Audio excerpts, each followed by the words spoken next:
A big day in Canberra today with the unveiling of what JobKeeper and JobSeeker is going to look like post-September. But just some of the figures that have been thrown about on the papers this morning seems to suggest it'll be about $1,200 a fortnight, if that's true. We'll find out later on. $1,200 a fortnight for JobKeeper. Is that enough, do you think? Well, Peter, I think these sound like very sensible changes. The JobKeeper program is costing us $10 billion a month, and what we have to do now is taper and target these support measures so that we don't keep racking up debt for our country. We're almost certainly going to break through $1 trillion in debt in the next few years, and the assistance, over $200 billion of assistance the government has been provided, has been necessary, has been a necessary cost. We just can't keep doing this. We've got to localise the assistance now. I'm here in Winton in Western Queensland, and look, the street was pumping last night with tourists here. That's great for that town. But obviously, big areas of our economy like Melbourne still doing it very tough. So we've got to try and target our assistance now so that we can afford it and support people as long as needed through this crisis. Okay, well, you know the regions, you know these areas, better than anyone. When it comes to JobSeeker, I mean, there's talk that'll be at least above $700, which has come down a bit, if that figure turns out to be true, of course. Is that enough for those regional areas where it is going to be tougher to find work in the new year?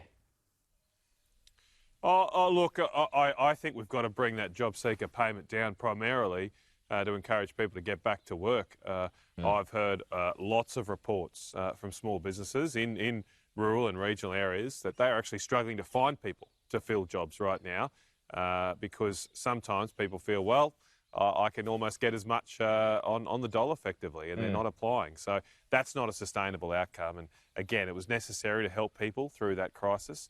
But some parts of our economy are getting back on deck, and we need to make sure we support that to help pay for all the other assistance. Now, I think a reasonable increase in the old dole is fair enough. I've called for that in the past. But again, I do come back. I called for that when we were hopefully delivering a budget surplus. We're going to have deficits now for the next few years.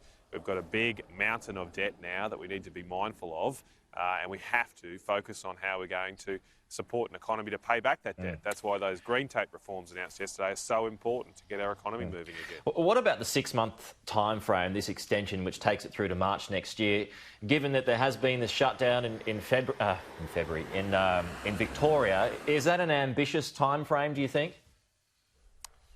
Oh, no, I think it's very reasonable. I mean, this pandemic has a way of surprising us from week to week. A couple of months ago, we probably felt we were past the worst of it and might not need to extend these kinds of assistance programs beyond September, and things change very quickly in Melbourne. So you just can't predict this. No one can.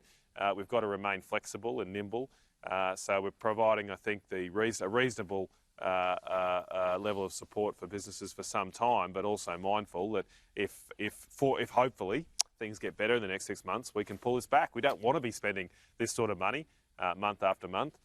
We want to get back to our economy firing and helping us all get a job and provide for the public services we need. What about those 900,000 Australians who it turns out did end up getting in effect a pay rise through the JobKeeper program? They're going to continue getting that right up until the end of September. Is that fair that should stay the case?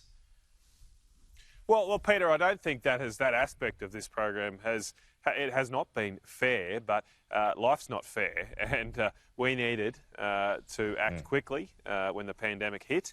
I think if the program had tried to be designed to fit those individual circumstances of people who work fewer hours, we would have had weeks and weeks of bureaucratic red tape and hold up while businesses got shut down and people lost their jobs. So the priority was getting the money out fast 3 or 4 months ago, and that did mean that there were some unfair outcomes. But now we've had the time to design it properly, and I think this is a sensible change to align the need to support businesses with fairness here, and trying to provide assistance tapered to how many hours people work. Okay, an appeal is looming on live cattle exports. Why should that appeal not go ahead?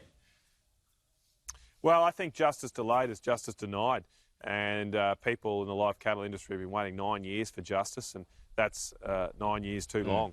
I'm out here at Winton in Western Queensland. It was a big topic of conversation last night at dinner.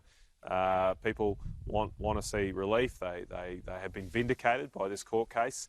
The government, unfortunately, has dragged this through the courts. The government could have settled this years ago and didn't.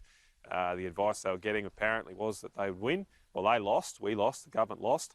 It was clear that the decision made by the Labor government to shut down the live cattle trade overnight was a gross injustice.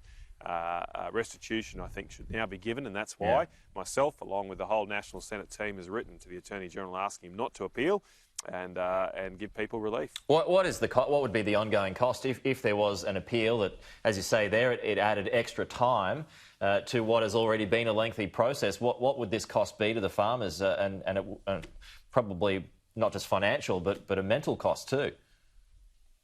Well, I think the mental side of this is the primary issue. Yes, there'd be an ongoing financial cost in terms of legal bills.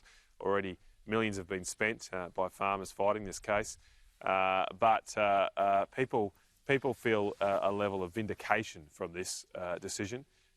Some people just went through absolute heartache 9 years ago, and to have this dragged out even further, I think would be just another blow, and that's why I'd like to see the government accept the decision, move on, and make people as whole as they can be. What about, just finally, Senator, a bit of a stoush emerging again once more between the premiers of New South Wales and Queensland when it comes to the border.